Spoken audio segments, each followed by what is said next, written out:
Canon's consideration of the environment includes the manufacturing processes at its factories.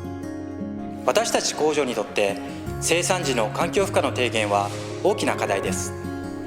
セル生産に始まった生産革新活動によってベルトコンベヤーの撤去をはじめ、あらゆる無駄が省かれ、同時に環境側面においても大幅な省エネルギーを達成しています。その取り組みはさらに進化を続けています。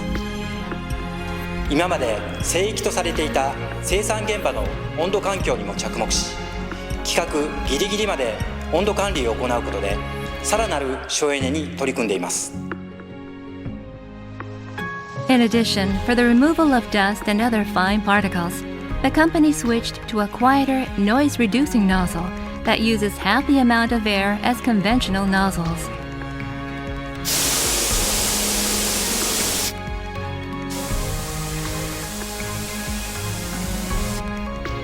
省エネとともに騒音のないサイレント工場の構築に向けて全社的に取り組んでいます。Canon operational sites also introduced a closed-loop wastewater treatment system that promotes the purification and recycling of water used during manufacturing. Today, Canon continues working to minimize its environmental impact at the factories that produce its products.